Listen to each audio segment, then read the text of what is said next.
जनवल्लभा गिरिवरधारी।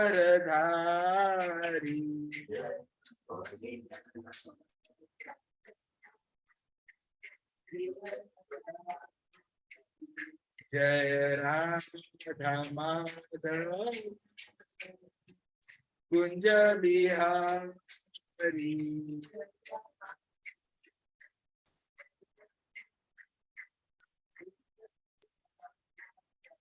हरे कृष्णा कृष्णा कृष्णा हरे हरे, हरे राम राम राम हरे हरे।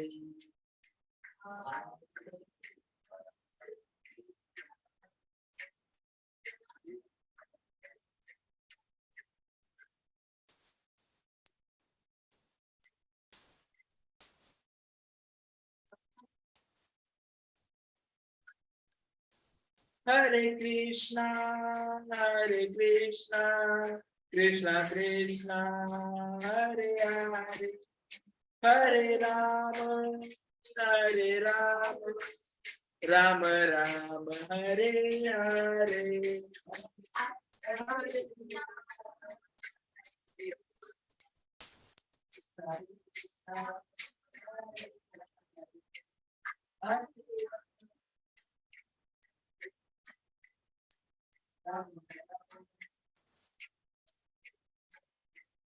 हरे कृष्णा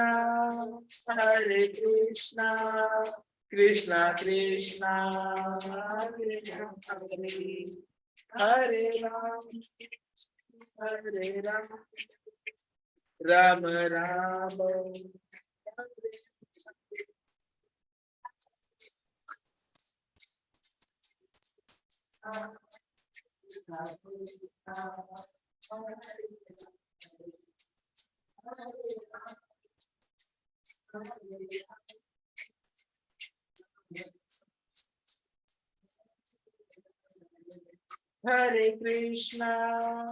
हरे कृष्णा कृष्णा कृष्णा हरे हरे, हरे Ram Ram Ram Hare Hare.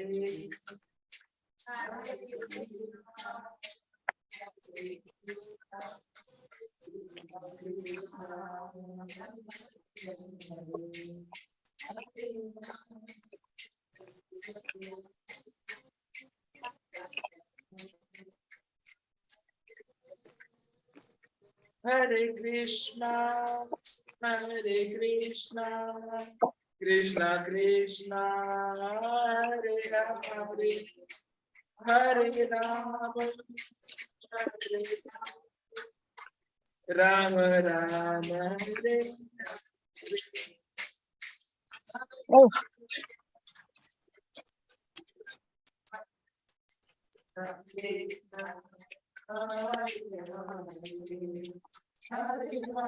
no, no.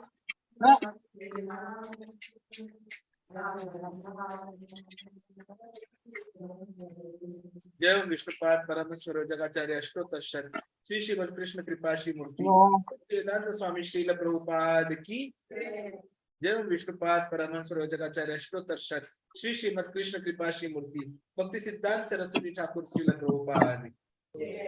प्रेम से कहो श्री कृष्ण चैतन्य प्रभु नित्यानंद श्री अद्वैत गदाधर आदि गौर भक्तवृंद की, संवेद भक्तवृंद की हरे कृष्ण।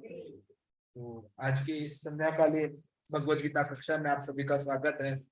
मैं सबसे पहले तो जगन्नाथ बलदेव सुभद्रा मैया और गौर निताई जी को बहुत बहुत धन्यवाद व्यक्त करना चाहूंगा कि आज कुछ ऐसा उन्होंने ये चमत्कार कर दिया है कि शाम के वक्त बहुत महीनों के बाद मैं आया हूँ।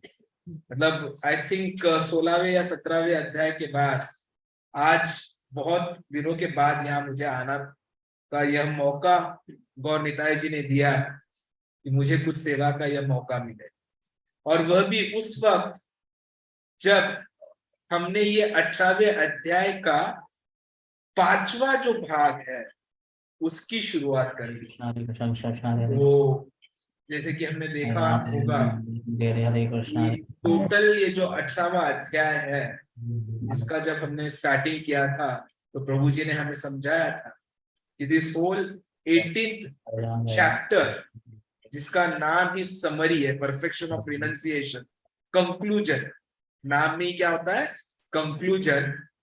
तो ये जो है 78 जो श्लोक है, इनको 8 पार्ट्स में या सेक्शन में डिवाइड किया था।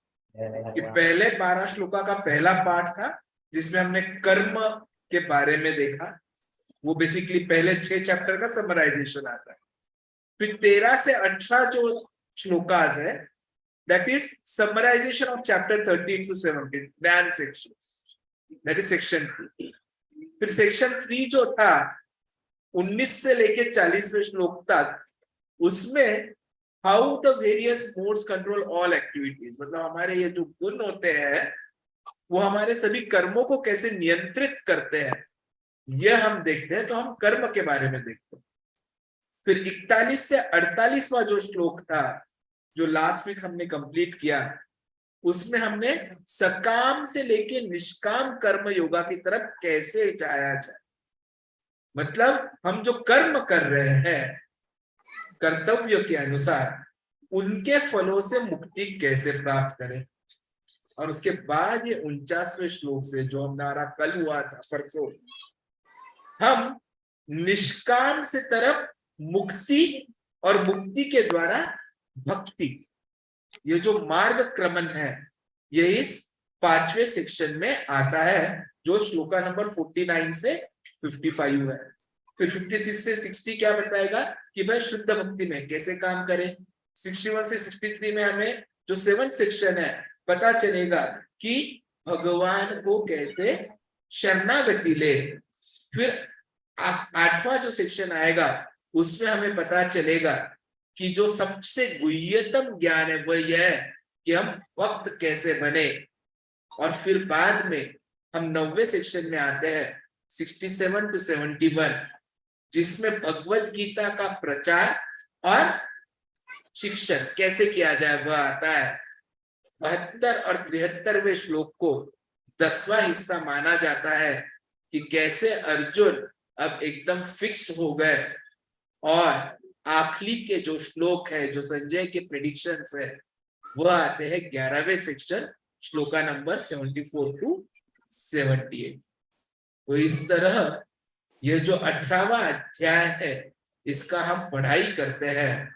और उस पढ़ाई में अभी हमारा जो है परसों से ये 5वां सेक्शन शुरू हुआ, जहां पर हम ये गुह्यतम ज्ञान समझ रहे हैं कि कैसे कर्म रहित कर्मों के बाद ज्ञान योग के द्वारा ब्रह्मन के लेवल तक आकर अब हम पूर्ण शुद्ध भक्ति की तरफ कैसे बढ़े। मतलब क्या, तो ज्ञान योगा से अपने आप को कैसे शुद्ध किया जाए। तो उसी श्रृंखला में आज का हमारा श्लोक है, तो कृपया मेरे पीछे दोहराइए। ऑनलाइन भक्तों के लिए मैं ये शेयर कर देता हूं। सिद्धि प्राप्त यथा ब्रह्मा तथा आपनोति निबोध में, समासेन एव कौन्तेय निष्ठा ज्ञानस्य या परा। सिद्धि प्राप्त यथा ब्रह्मा तथा आपनोति निबोध में, समासेनेव कौन्तेय निष्ठा ज्ञानस्य या परा।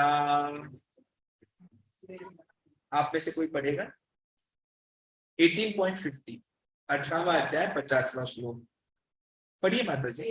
हरे कृष्ण। सिद्धि प्राप्त यथा ब्रह्म तथा आपनोति निबोध में, समासेन एव कौन्तेय निष्ठा निष्ठा ज्ञानस्य ज्ञानस्य परा ऑनलाइन कोई पढ़ना चाहेगा? सिद्धिं प्राप्त यथा ब्रह्म सिद्धिं प्राप्त यथा ब्रह्म तथा आपनोति निबोध मे तत्त्वायातोनिर्निबोधिनी समासेन एव कौन्तेय समासेनैव कौन्तेय निष्ठा ज्ञानस्य या परा। निष्ठा निष्ठा ज्ञानस्य या ज्ञानस्य या परा। परा। प्रभु जी से हरे कृष्ण दंडवत प्रणाम। सिद्धिं प्राप्त यथा ब्रह्म तथा आपनोति निबोध मे समासेनैव कौन्तेय निष्ठा ज्ञानस्य या परा। अनुवाद तथा तात्पर्य श्री प्रभुपाद जी के द्वारा। हे कुंती पुत्र, जिस तरह इस सिद्धि को प्राप्त हुआ व्यक्ति परम सिद्धावस्था अर्थात ब्रह्म को, जो सर्वोच्च ज्ञान की अवस्था है, प्राप्त करता है, उसका मैं संक्षेप में तुमसे वर्णन करूंगा, उसे तुम जानो। तात्पर्य, भगवान अर्जुन को बताते हैं कि किस तरह कोई व्यक्ति केवल अपने वृत्ति पर कार्य में लगकर परम सिद्धावस्था को प्राप्त कर सकता है, यदि यह कार्य भगवान के लिए किया गया। यदि मनुष्य अपने कर्म के फल को परमेश्वर की तुष्टि के लिए ही त्याग देता है, तो उसे ब्रह्म की चरम अवस्था प्राप्त हो जाती है। यह आत्म साक्षात्कार की विधि है। ज्ञान की वास्तविक सिद्धि शुद्ध कृष्ण भावनामृत प्राप्त करने में है। इसका वर्णन अगले श्लोक में किया गया है। ओम अज्ञानतिमिरान्धस्य ज्ञानाञ्जनशलाकया चक्षुरुन्मिलितं येन तस्मै श्री गुरवे नमः। श्री चैतन्यमनोभीष्टं स्थापितं येन भूतले स्वयं रूप कदा मह्यं ददाति स्वपदान्तिकं। वन्दे श्रीगुरो श्रीयुतापदकमलं श्रीगुरुर्वैष्णवां च सहगण रघुनाथान्वितां साद्वैतं सावधूतं परिजन सहितं कृष्ण चैतन्य देवं श्री राधा कृष्ण पादां सहगण ललिता श्री विशाखान्वितांश्च। नमो ओम विष्णुपादाय कृष्ण पृष्ठाय भूतले श्रीमते भक्ति वेदांत स्वामी निधि नामिने। नमस्ते सरस्वती देवे गौरवाणी प्रचारिणे निर्विशेषा शून्यवादी पाश्चात्य देश तारिणे। जय श्री कृष्ण चैतन्य प्रभु नित्यानंद श्री अद्वैत गदाधर श्रीवासादि गौर भक्तवृंद। हरे कृष्णा कृष्णा कृष्णा हरे हरे, हरे राम राम राम हरे हरे। हरे कृष्णा कृष्णा कृष्णा हरे हरे, हरे राम राम राम हरे हरे। हरे कृष्णा कृष्णा कृष्णा हरे हरे, हरे राम राम राम हरे हरे। सिद्धिं प्राप्त यथा ब्रह्म। देखिए, बहुत ही महत्वपूर्ण ये शब्द रचना थी कि कोई सिद्धि को या परफेक्शन को कैसे प्राप्त करे। और ज्ञान का जो सर्वोच्च सिद्धि है या जो सर्वोच्च परफेक्शन जिसे हम बोलते हैं, वह क्या है? ब्रह्म, मतलब सत्य, परम सत्य। परम सत्य को जो नहीं जानता, इनिशियली जो ज्ञान कर्म में फंसा रहता है, ज्ञान योग में कोशिश करते रहता है परम सत्य को समझने की, उसके लिए जो सर्वोच्च स्थिति है वह क्या होती है? ब्रह्म, ब्रह्म का ज्ञान। और उस वहां पर अभी कृष्ण हमें क्या बता रहे हैं? तथा आपनोति निबोध। बोध मतलब समझना, तो निबोध मतलब क्या? कि समझने की कोशिश करना, ट्राई टू अंडरस्टैंड। समासेनैव कौन्तेय, समासा, समासा मतलब समझ कि मैं संक्षेप में अब तुम्हें बताऊंगा। निष्ठा ज्ञानस्य य परा, कि मैं यह जो ज्ञान का मार्ग है उससे धीरे धीरे आप अध्यात्म की उच्चतम स्थिति पर कैसे पहुंचोगे। तो यह जो बात है यह इस श्लोक में बेसिकली बताई जाती है। तो यदि ये श्लोक का हमें पढ़ाई करना है तो हमें क्या करना होगा, जैसे प्रभु जी हमें हर बार समझाते हैं, सिखाते हैं कि कोई भी श्लोक सीखना है तो उसके पहले वाले श्लोक से उस श्लोक को कैसे जोड़ा गया है यह समझिए, और उस वाले श्लोक से नेक्स्ट वाले श्लोक पर कैसे मार्गक्रमण हो रहा है वो देखिए। तो यहाँ पर हमने कल जो श्लोका किया था 49 नंबर का, उसमें हमने दो चीजें सीखी थी। तात्पर्य में प्रभुपाद जी ने दो चीजों पर भर दिया था, यदि आप लोगों को याद होगा। सबसे पहला क्या कि वह सन्यासी या जो सचमुच रियल रिनंसिएट जिसे हम इंग्लिश में बोलते हैं, यह कौन है। तो असली सन्यासी कौन है, जो सन्यास लेके इधर उधर घूम रहा है वह नहीं। तो वहां पर प्रभुपाद जी बताते हैं कि जो कृष्ण भावनामृत व्यक्ति है वही सच्चा सन्यासी।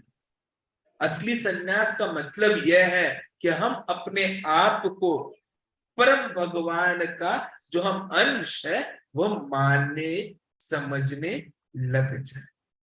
और जैसे ही हम ये समझ लेते हैं तो हमारे ध्यान में आ जाता है कि भाई किसी भी प्रकार के सुख को पाने की लालसा गलत है। हमें कोई सुख के बारे में सोचने का या किसी चीज को उपभोग करने का कोई भी हक नहीं है। जो फल है वो केवल कौन भोग सकता है, परमेश्वर। और दूसरा जो तात्पर्य में महत्वपूर्ण बातें आती थी वो यह है कि कृष्ण भावनामृत जब हम बन जाते हैं तब हमें असली क्या बोलते संतुष्टि, रियल सेटिस्फैक्शन प्राप्त होता है। वो क्यों? क्योंकि हम क्या करते हैं, फिर हम भगवान के जगह मतलब भगवान के लिए कार्य करते हैं। दूसरा, किसी भी भौतिक चीज से हमें कोई फर्क नहीं पड़ता है कि भाई कोई चीज आनंद दे रही है, कोई दुख दे रहा है, we are not disturbed by that. और इसलिए हर प्रकार के कर्म फलों से अपने आप हमें मुक्ति मिल जाती है। और जब ये सब हो जाता है तब कृष्ण अब यहाँ पर बताते हैं कि इस ब्रह्मन स्टेज को जो है, ये जो ज्ञान की सर्वोच्च अवस्था है, उसे कैसे प्राप्त किया जाए। तो भगवान बताते हैं, यदि हम 51 से लेकर 54वां श्लोक जो अभी आएगा, कि हाईएस्ट परफेक्शन यदि ज्ञान का कोई है तो वह है कृष्ण भावनामृत को प्राप्त करना। अब ये श्लोक यदि हम देखेंगे तो ये जो श्लोक है एक योगी के बारे में, कि जो ज्ञान योगा के पथ पर कार्यरत, और उसने अपनी जो मन है या अपना जो भावनाएं हैं, कॉन्शियसनेस है, कर्मों के द्वारा उन्हें उसने शुद्ध कर लिया है। और इसलिए धीरे धीरे वह भगवान की तरफ एक एक एक एक स्टेज आगे बढ़ रहा है। तो पहले कर्म किए, कर्मों के रिजल्ट से अपने आप को अलग कर लिया, उसकी वजह से ज्ञान के स्टेज पर आया। तो श्री विश्वनाथ चक्रवर्ती ठाकुर जब चर्चा करते हैं तो वो बताते हैं कि कोई भी यदि हम काम करेंगे, कोई भी, तो क्या होगा कि उस हर प्रकार के काम में, क्योंकि हम इस माया के अंदर फंसे हुए हैं, तो हर काम में कोई ना कोई दोष रहेगा ही रहेगा। तो दोष रहित कार्य हो नहीं सकता, और यदि कार्य दोषपूर्ण है तो शुद्धता आ नहीं सकती। इसीलिए जब सन्यास के पहले लेवल पर कोई होता है तो वो सबसे पहले क्या करता है कि भाई जो दोषपूर्ण कार्य है उनको ही वो रिजेक्ट कर देता है। मतलब ये कि मैं करता हूं और कर्म का फल मेरा प्रॉफिट है। देखिए आजकल हम लोग सुनते हैं कि हर कोई एमबीए करना चाहता है। एमबीए का फुल फॉर्म किसको पता है? नसीर एक बार ऐसे ही क्लास चल रही थी तो उसने बता दिया सर मैं बनूंगा एक्टर, क्योंकि कल ही उसने वो एड देखा। मैंने बोला व्हाट? सर मैं एक्टिंग करता हूँ, मेरे लिए एमबीए मैं बनूंगा एक्टर। मैंने बोला प्रभु जी प्लीज प्रॉपर एमबीए का मतलब बताइए। तो जैसे आप लोगों ने अभी बताया मास्टर ऑफ बिजनेस एडमिनिस्ट्रेशन, तो कोई बोलता है master of business admission, master of business knowledge. तो मैंने बोला ये तीन जो शब्द आप करते हो, एक तो आप बोल रहे हो मास्टर, इसमें तो सब कोई मान लेता है। दूसरा आ जाता है बिजनेस, जहां कोई बिजनेस बोलता है, कोई उसे बिल्डिंग बोल देता है जो आर्किटेक्चर करते हैं वो लोग। और तीसरा आता है एडमिनिस्ट्रेशन, तो उसके लिए कोई एडमिशन बोलता है, कोई नॉलेज बोलता है, कोई एडमिनिस्ट्रेशन बोल देता है। तो ये करने के तीन शब्दों में एक चीज समांतर आती है कि हर कोई बोल रहा है कि ये मास्टर है। मास्टर है मतलब कुछ तो उसके पास एक्स्ट्रा है। तो यदि कोई अच्छा करना चाहता है, नेक्स्ट लेवल पर जाना चाहता है, तो वो आज हर कोई क्या करता है? एमबीए करना चाहता है कि भाई मुझे मास्टरी प्राप्त है। अब वैसे ही भक्ति का होता है ना? तो भक्ति में भी वैसे ही होता है। भक्ति में हम आते हैं, स्टार्टिंग में बहुत अच्छा लगता है, फिर हम देखते हैं कि कोई सेवा कर रहा है और उसकी तारीफ हो रही है, तो हम सोचते हैं हम भी सेवा करें, हम भी सेवा करेंगे। सेवा करने लग जाते हैं, फिर प्रॉब्लम कि भाई सेवा करने लग जाते हैं और स्पेशली रविवार को सेवा मिल जाती है, जब यहाँ सैकड़ों लोग आते हैं शाम को। और सेवा भी कौन सी मिलती है? प्रसाद डिस्ट्रीब्यूशन की। अब प्रसाद होता है इतना, लोग होते हैं इतने, प्रसाद डिस्ट्रीब्यूशन करने वाला सेवा कर रहा हूं। क्या कर रहा हूं? सेवा कर रहा हूं। प्रसाद दे रहा है, वो देखता है लोग आए जा रहे हैं, प्रसाद खत्म हुए जा रहा है, मुझे प्रसाद मिलेगा या नहीं मिलेगा? टेंशन। उस टेंशन में इतना देने का बोला था प्रभु जी ने, वो इतना देना शुरू करे। मतलब सब्जी दे रहा है, कंप्लेंट आ रहा है चटनी दे रहा है, मतलब सब्जी बोल के नहीं चटनी बोल के दिया जा रहा है। टेंशन। सेवा तो कर रहे हैं पर ध्यान कहाँ है? फल की तरफ। अब उसके लिए प्रभु जी ने क्या किया पता है? कि भाई जो सेवा कर रहे हैं उनके लिए पहले ही प्लेट बना के बाजू में रख। तो अब सेवा करने वाले को देखिए, सेवा शुरू, ध्यान नीचे, प्लेट है मेरा, प्लेट है, मुझे फल मिलने वाला है। एक नहीं दो दो डबल डबल सब्जी दे दिया, स्वीट भी डबल डबल। लोग आए, मेरा प्लेट है, क्योंकि उसे गारंटी है कि सेवा के पश्चात उसको मेवा मिलना ही मिलना है। तो हम क्या करते हैं? मास्टरी लेना चाहते कि ये डिसीजन किसने लिया? वो प्रभु जी ने लिया। अब मुझे उस लेवल पे जाना है। और फिर ये बनाता कौन है प्रसाद? किचन। वही तो, मुझे तो किचन में इंचार्ज बनना चाहिए, सब कंट्रोल वहां से होगा। और फिर पता चलता है कि किचन को भी बजट एलोकेट होता है और उसके ऊपर उसके नीचे जा नहीं सकते। नहीं, अब मुझे उस लेवल की सेवा करनी है। तो हम भी क्या करते हैं? इंटरनली कम्पीट करते रहते कि ऊपर कैसे जाया जाए। लेकिन दुर्भाग्य से जहां हम ये सेवा में आगे बढ़ते हैं उसका उद्देश्य जगन्नाथ जी को खुश करना होना चाहिए। हमारा उद्देश्य होता है कि अंत में जो फल मिल रहा है वह अच्छा मिलना चाहिए। इसलिए हमारा हर कार्य क्या हो जाता है, दोष पूर्ण होता है। और इसीलिए सन्यास के पहले स्टेज पर विश्वनाथ चक्रवर्ती ठाकुर बताते हैं कि वह क्या करता है, सभी दोषपूर्ण कार्यों से अपने आप को पहले मुक्त करना चाहता है। और इसलिए वह किस चीज से मुक्ति लेता है कि मैं करता हूं या मुझे कुछ फायदा होगा। तो जैसे ही आप ये दो चीजों को अपने जिंदगी से हटा, कौन सी दो चीजों को हटाना है, मैं करता हूं और मुझे फायदा होगा, जिंदगी बदल जाती, जिंदगी बदल जाती है। इतनी कि कई बार बाहर वाले लोग बोलते हैं ये इस्कॉन वाले ब्रेन वॉश करते हैं। मतलब बच्चा तो मेरा गया था पढ़ाई करने और ये चीज जब समझ में आ जाए तो बच्चा बोलता है मैं क्यों आगे करूं कुछ, मैं तो सेवा करूंगा क्योंकि वापस जन्म नहीं लेना। वो जैसे रविवार को आनंद पार्क में हम पढ़ रहे थे, मतलब चर्चा कर रहे थे, तो बच्चों की ऐसी पढ़ाई हो रही थी, बातें हो रही थी।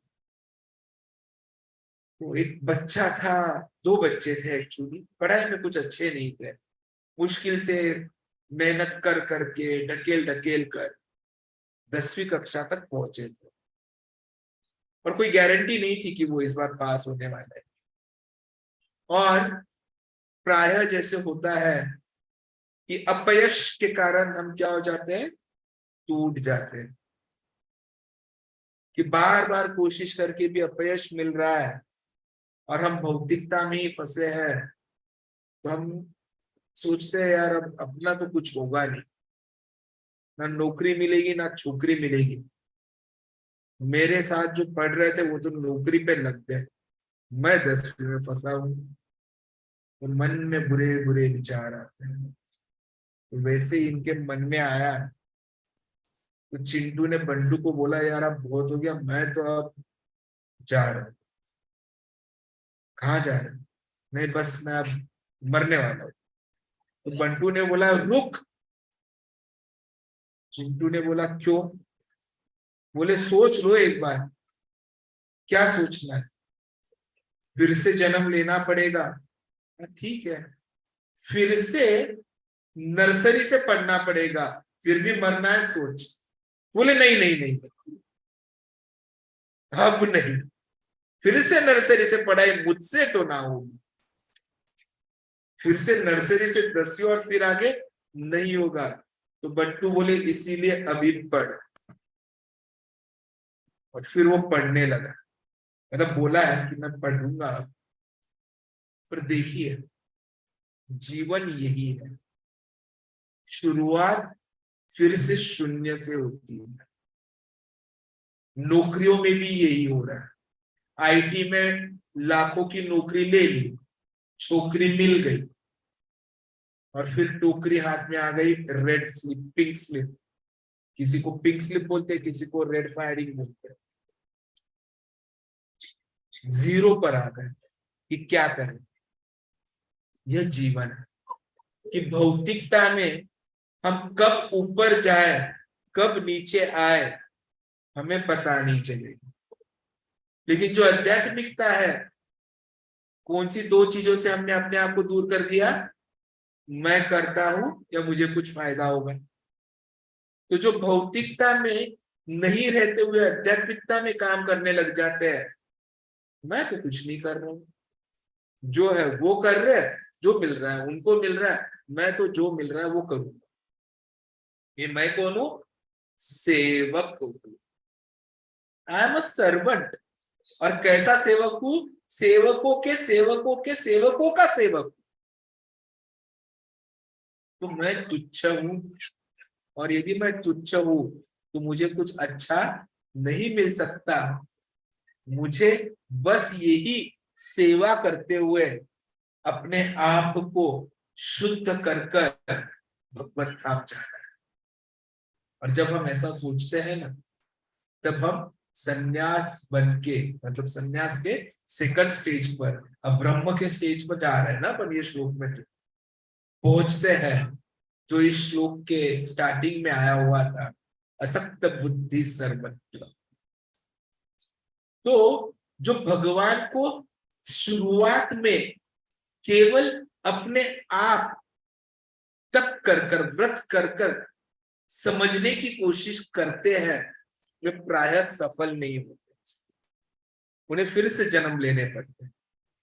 लेकिन जो पूरी तरह समर्पित होकर सिर्फ भगवान की सेवा में लग जाते हैं, उन्हें ब्रह्म का जो ज्ञान है वह जल्दी प्राप्त होता है। क्योंकि भक्त क्या होता है, भक्तों की कृपा से जल्दी शुद्धि हो जाती है और सभी कर्मों से उसकी मुक्ति हो जाती है। और इसलिए अहम जो है, उस अहम से हमें मुक्ति मिलकर हम बहुत ही जल्दी जल्दी अच्छे स्पीड से उस पर ब्रह्म की तरफ चलने लगते हैं। तो ये जो ज्ञान योगा से हम आगे बढ़ते हैं, तो उसका भी अंतिम चरण क्या होता है, भगवान को समझना। लेकिन उसका आसान तरीका यह है कि आप भक्ति योगा करो। तो इनडायरेक्टली अभी आगे भगवान जो आने वाले श्लोक है 51 से 53, वहां पर वो वही बताने वाले हैं कि ब्रह्मभूत प्लेटफॉर्म जो है, पीसफुलनेस जो है, वो कैसे प्राप्त होगी। तो उसके कुछ 8 प्रकार आएंगे, पर एंड यह रहेगा कि ये सब करने का आसान तरीका कलयुग में क्या है, हरे नाम, हरे कृष्णा कृष्णा कृष्णा हरे हरे, हरे